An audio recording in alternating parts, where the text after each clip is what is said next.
Hello and welcome to our review thing. We now have a name. Yes, we are the Milk Duds. Yes. Funny and clever. As always with us. Exactly. I liked it. It was Sean's idea. Yeah. I liked it. It took a lot of work. We had multiple names before that. So, anyways, today we are reviewing Belle, one of my favorites and my first partial review that I did online, just typed up. It wasn't even really a review, it was just a recommendation. Now we're doing the actual review. This was a fine looking movie, based in the year of 1769 in Britain. Yes, England. England, sorry, Britain. England. Sorry, whatever, however you want to. They call it Britain in the movie. Yeah. Anyways, it's also based on a true story. Yes. The events are true. The dialogue. Right. They didn't have transcripts from the actual conversations back then, which is a shame. Yeah. But the director's name is Ama Asante, and the story is written by Missan Sage. Really? Armand Asante did this? That's what I thought. I was wondering if there was a relation. Oh, that's interesting. Or relations. Probably not. I don't know. Probably not at all. So basically, a young girl is adopted, or not adopted. Her father was a Sir David Murray. Oh God, you did take detailed notes. Well, he was in the Navy, I guess. Yes. Royal Navy. Yeah, he was in her. Oh no, His Majesty's Royal Navy. Okay. I think. Yeah. And anywho, I guess he had fallen in love or had relations with a black woman. I'm guessing was a slave. Yeah. And had a child with her, and the mother died. And so he decided to take the girl named Dido, or Belle. And basically take her to his family. And his uncle was the Lord Chief Justice at the time. Which, for those of you who don't know, I don't know why you wouldn't know this, but that is the Supreme Court of the British Empire. So, yes, little plug. Our what is fast turning into our traditional beverage of choice. Yeah, I think this is going to be the beer Modelo Chelada. Modelo Especial. Oh, Modelo Especial Chelada. Sorry about that. But yes, he is, as far as legal decisions in the country, second only to the king. Very powerful. Very powerful. And a powerful performance by Tom Wilkinson, I might add. Oh, that's his name? Right. I knew that guy from other stuff. Oh, yeah, he's really good. He's... I can't really think of the other movies he's in, but he's in a lot of them. Yeah, good actor. Very good actor. Yeah. I think everyone in this was amazing. If you've read my other review, I have nothing bad to say about this movie. I love every intricate detail. Every fiber is in the right spot. It was keep that for a very good movie. Oops. I agree wholeheartedly. It was a good movie to watch. Story was good. Characters were interesting. Dialogue was good. It's a period piece, I guess you could say, as they call them. Very beautifully filmed. Very good. 5 minutes. Okay. Well, I got a lot of notes. Yes, you do.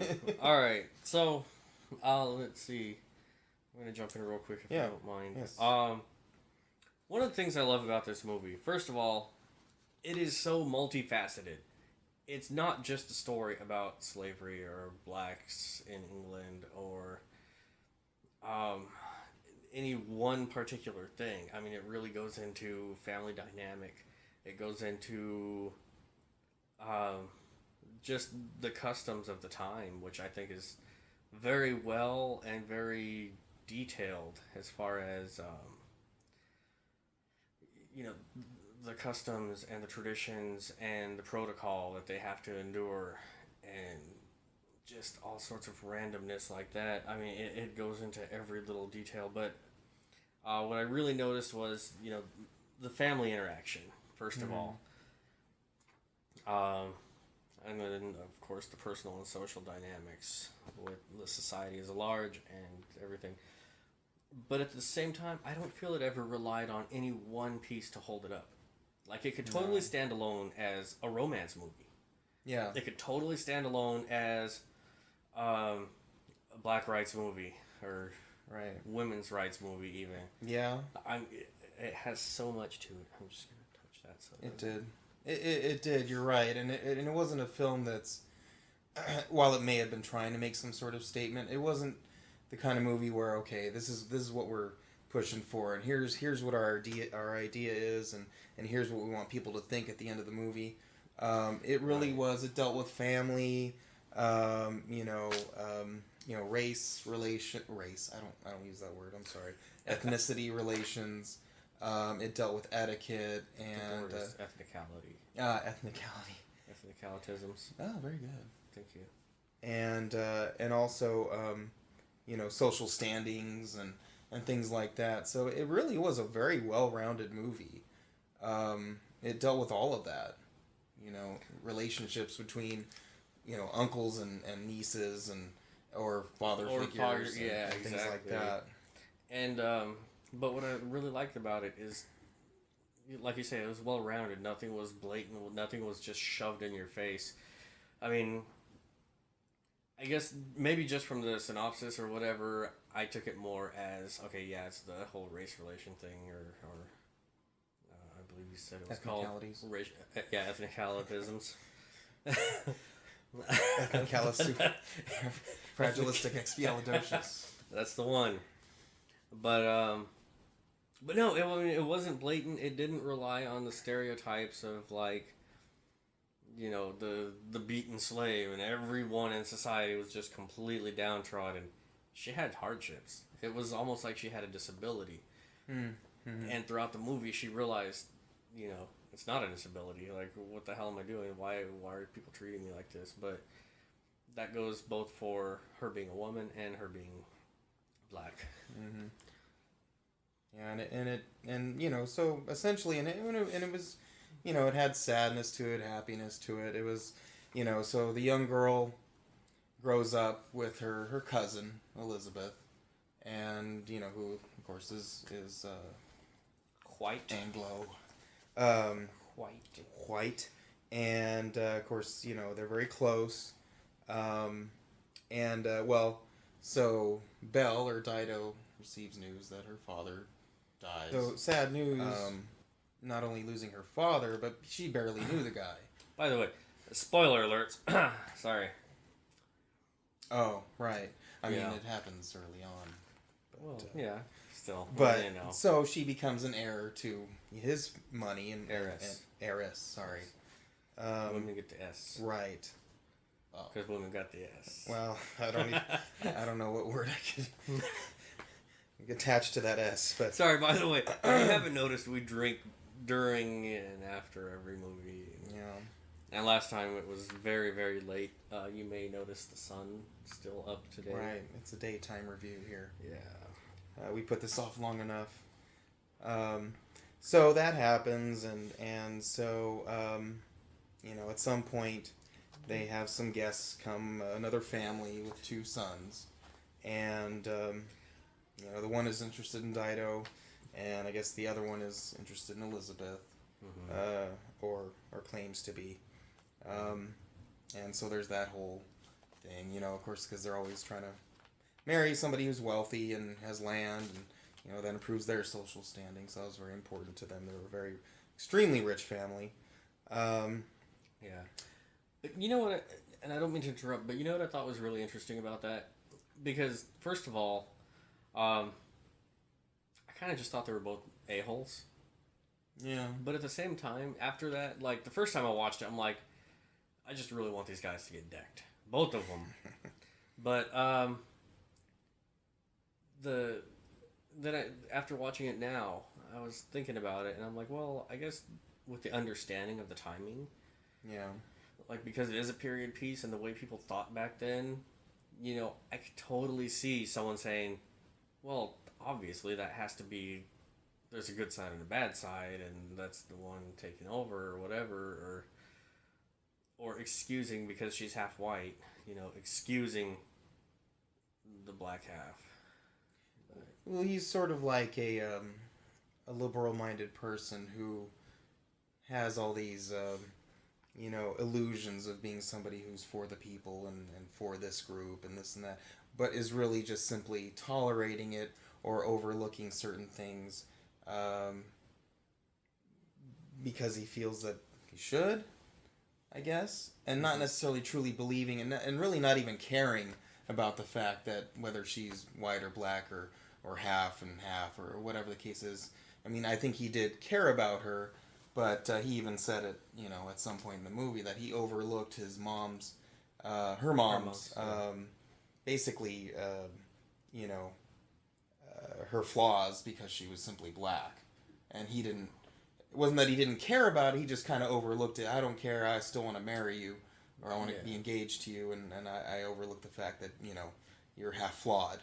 yeah. Basically, which in its own way is just as evil as somebody who's just, actually probably more evil than somebody who just comes out and says, look, I just hate you because I don't like you and I don't like what you are. Well, I don't know if I'd say more evil, though, because if you look at it in today's perspective, okay, 10 years ago, what was it, like 80-something, 90-something% of the country was against gay marriage? Mm-hmm. And, like, adamantly against it. They're just like, no way in hell, that's wrong, whatever. And now, it's reversed. It's like 80-90% pro-gay marriage. And very few people are holding out to say, you know, we're still against it. I would have to check those figures. Well, they sounded good when I made them up. But the old one, I think, is closer to being accurate. I don't know about now, but I know it's over half the country now is pro-gay marriage. Or equal marriage, whatever you want to call it. And that leads us into our next movie. No, just kidding. But, well, yeah, I mean, we'll be doing short bus. I'm sure it's changing. I'm sure it's changing. But my point is, you know, those people, would you say that they were evil just because 90% of the population, actually more than that, in any situation, they just go along with the crowd? I really shouldn't use the word evil because I don't believe in evil. But, yeah, it was just a term that I threw out there. It's not that it's evil, it's just... Unless you consider ignorance evil. Well, in that I was case, about to say it's ignorant. Yeah. I mean, it is. And that's what it comes down to, is the other brother was played by somebody who's always been a jerk in movies, it seems. Yeah, pretty much. The blonde kid from those crazy Harry Potter movies. He's all grown up now and just as much of a jerk in this movie as he is in those Oh my god, that was Malfoy, wasn't Yes, it? it was. Yes, oh my it was. god, That's why I how made did the I reference not earlier. notice that? He looks a little different. Okay, Malfoy's totally in this movie. Right, and he's still a jerk. And he's the same character. He's really just is. like, oh, you muggles and you half-breeds. You know. Yeah. So they get involved with these brothers, and at some point, you know, the son of a vicar or reverend becomes involved with... We've got 30 seconds left. Well, we're going to have to edit it. Becomes involved with the uncle, the Lord Chief Justice, because kind of helping him, or I don't know, I don't know what his he was there in what capacity, I guess, is... Secondary protagonist? Was it? Oh. He was very involved with the case. He wanted, yes. He was very involved with the big court case that was going on. He's the equivalent of a civil rights leader back in 1760. Let's say that. 1769. 9. You know. 9. 69 is a hard number Nice. to remember. Nice. Right? So, yeah, see, he's like the civil rights leader of the time. He's trying to help these people. And I don't even think it's just in that aspect, but it definitely leads him down the path where he wants to get into law and whatever you would call that, litigation. A lower barrister. No, a parabarrister. A parister. Parister. Nice. A parister. So he gets involved with the uncle, and so he. Then not sexually. No, not in that way. No relations there. No. Armada Sante. No. But so of course he then bumps into Dido and seems to immediately become enamored with her. Yeah, find her interesting. pretty much. And but the big court case is kind of like, you know. But even that scene where he addresses her directly, and she just turns around. She's like, "Don't talk to me." Right. We have not been introduced. Yes. Yeah, and then she starts, and it's funny because she's held in this very precarious position where she's above all the servants, including the white ones, and yet below other people in society. But it's interesting to see her like commanding the staff. Mm-hmm. Like when she tells him, you know, you should not be interrupted during dinner or whatever. Right. And of course the white servant immediately corrects himself. Yeah. Oh yeah. So she is in a very interesting position where, you know, she's an heiress of all this wealth, and yet she's also half black or half African, and Or half Negro. Well, as they say in the movie, right? Yeah. She's referred to as a mulatto. Right. So she is, and also a woman. So there's this pressure on her, somewhat.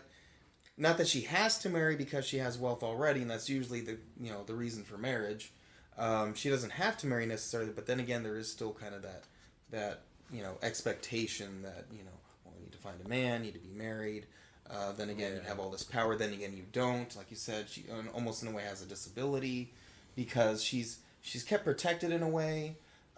She doesn't eat with them when they have guests over. Mm-hmm. She's part of the family, yet then again, it's almost like a dirty little secret. Yeah.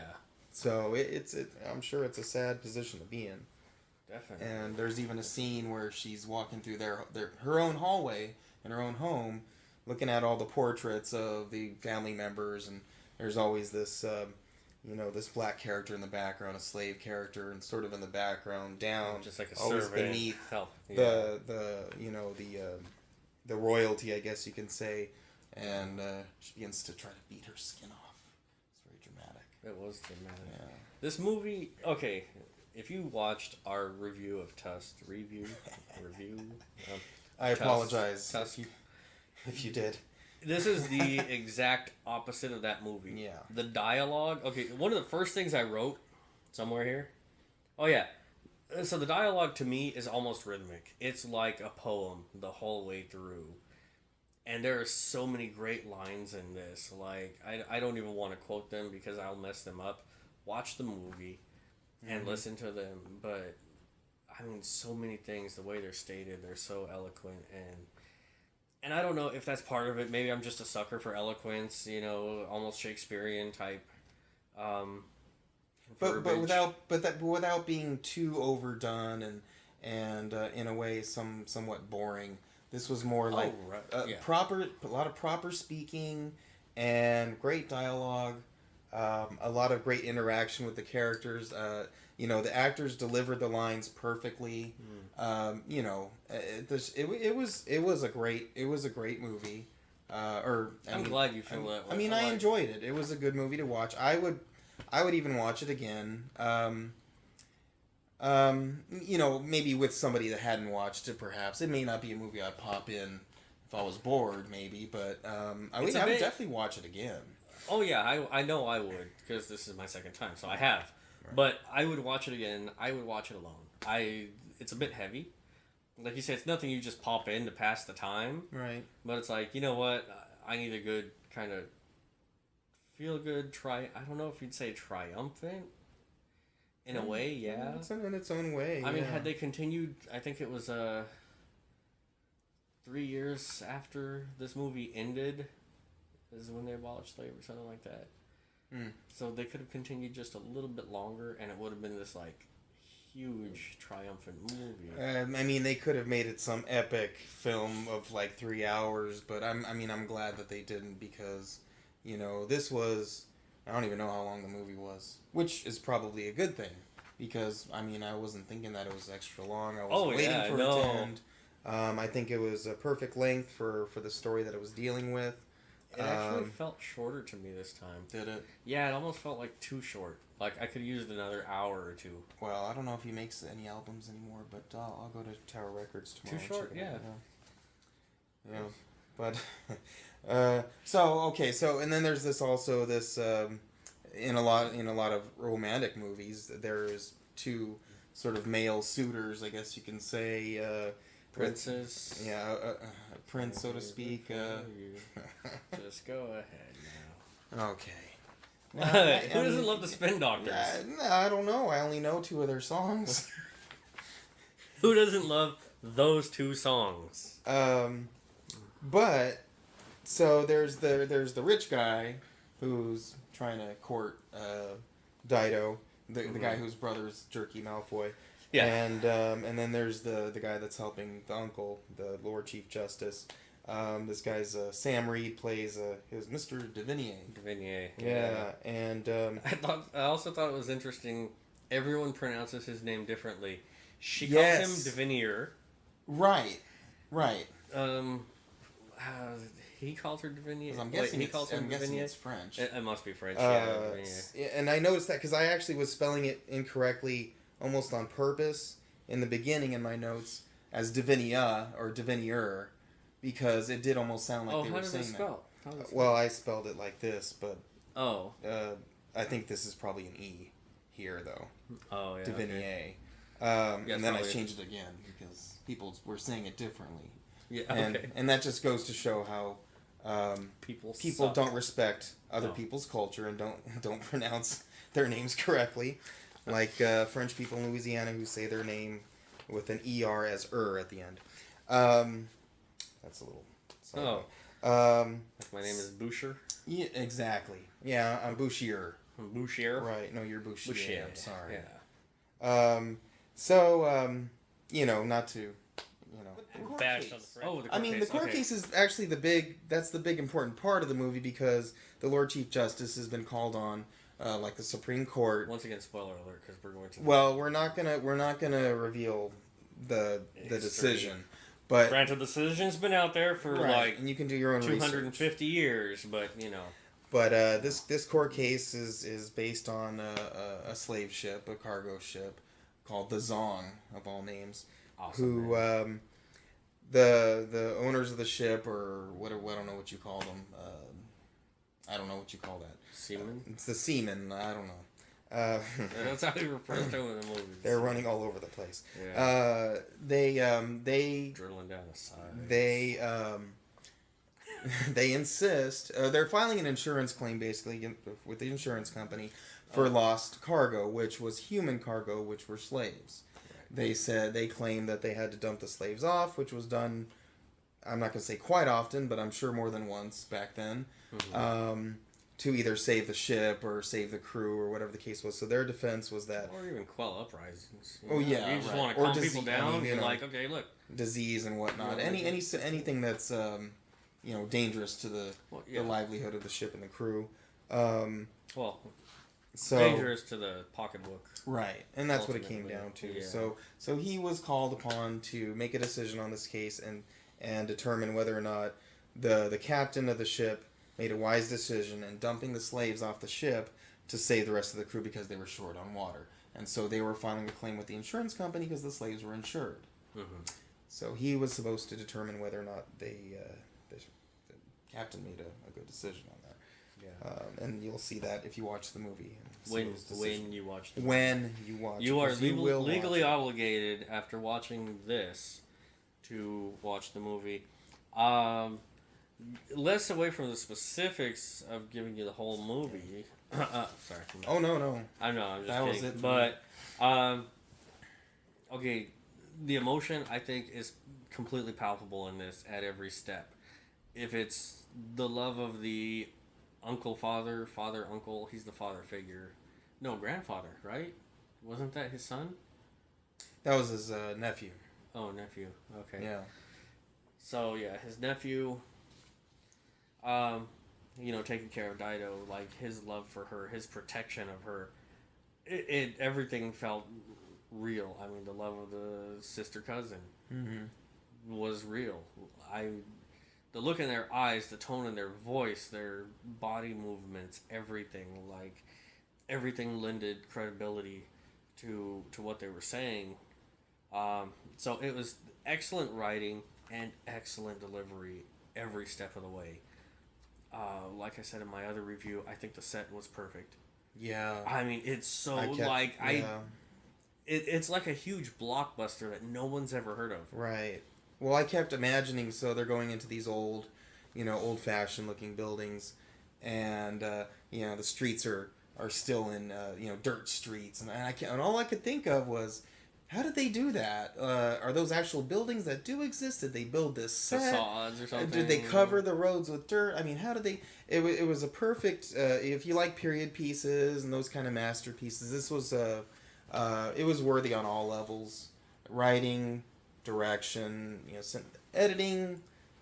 There could have been a little bit of different in editing, much, but not that it was horrible. But there was a couple scenes where it did seem a little chopped, but nothing too major. The acting, the writing.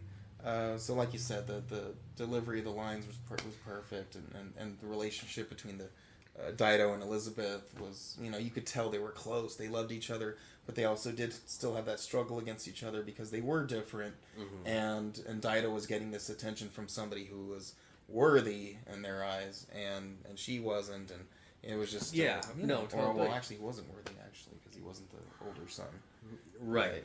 But even just touching this to make sure. To give you an example of how well I thought everyone did, the evil brothers the brothers, that are suiting their father, Elizabeth and Dido, their father did a great job. Like, hey son, kind of go get what you want. And at the same time, I thought he really came across as more interested in the decision of the court and the decision of the Chief Lord Justice to say, okay, look, what's your real decision here? What's going on? Yeah, we got the side issue, but the country comes first. Where's our livelihood? Whatever. And this court case is, would set a huge precedent. So it was a very important case and a very important decision, as we see in history from your research. I'll take your word for it. It's pretty amazing, actually. If you do, if after you watch this movie, which you will, because we told you to, and you wouldn't lie to us, right? Would you? I mean, you should have stopped watching by now. Well, you might, and maybe you and you. Well, maybe that. But one. Yeah, that one. Yeah, you and you, but not you. I was gonna no. We've decided to try to keep crude language, offensive behaviors out of this. Yeah. It was a great movie. I would recommend this movie. We were trying to work on a rating system. I don't know if we ever will. I'll simply just say that I would definitely tell people that I like this movie, and you will probably like it too, if you're of like mind and like movies. That's it. I could act so much more sillier, but I won't. Yeah. So yeah, as far as rating though, I mean, like I said, like I said last time, I'm against the stars. I'm against the thumbs. I will say, as far as classification, a more serious movie, but definitely a thought-provoking movie in many ways. It is definitely something that inspired me. As soon as the movie was over, like during the credits, I was actually already looking it up before. I had a picture of the original painting before they showed it on the credits. Oh, really? It was that good. I was like, okay, I gotta find out more. But you do about that this. all the time. It was, again with the rating system. I know we're not doing that, and we haven't come up with something. It's good. Watch it. I would recommend it on two levels. One is, so there's the kind of movies that you like just because maybe you personally like them. Maybe you wouldn't tell somebody, hey, this is the greatest movie ever, but I just liked it. I liked it, and I also thought it was a good movie. It was a good movie, and I think other people would find it enjoyable too. I hope so. I know my taste is a little bit different, so there are things that I like that other people may not get or like. Anyways. So, as far as, I think other people would like it. I think other people would really appreciate it. Maybe not the same as I would. Maybe some people will just see it and be like, well, yeah, it was a good movie. But at least it's going to be a good movie. I think most people will see this and be like, it was a good movie. It may not inspire you. It may not move you to tears. But I think you'll enjoy it. And I think if anybody watches this, And me did both. By the way. And I think if anybody does watch this, they may discover this movie from our review, because I'd never even heard of this movie before you mentioned it. A lot of people have not heard of it. Yeah, so it's definitely, I guess you could call it a sleeper film, or it's very. I just simply didn't hear about it, and so I think for people to discover this movie, I think word of mouth will probably travel. When was it released? I didn't see that. I don't know, but I was still thinking about Two Girls One Cup. He's sick. You said word of mouth. Oh Lord. And on that note, when was it released? It was actually fairly recent. I don't even remember where I heard about the movie, like where I found out about it. So I wonder. And yet, it may have been through the Red Box, or it may have been through Popcorn Time, and so I'm wondering if it may, because May's coming up soon, April-May time frame's coming up soon. I'm wondering if maybe it'll get a few nods from the big guys at the Academy Awards. Or at least, I don't know. It was a great movie. I think it deserves any recognition it gets that's positive. It deserves. It was great. Great actors, great writing. Good movie. Yeah. I liked it. Yeah. I'm glad. What more can we say? That's it. Watch it. That's all I can say. Watch it. Make up your own mind and agree with us. And until next time, folks. This is Danny. Yes, this is Sean. And we are New Duds. Yes, we are. Good night. Good night.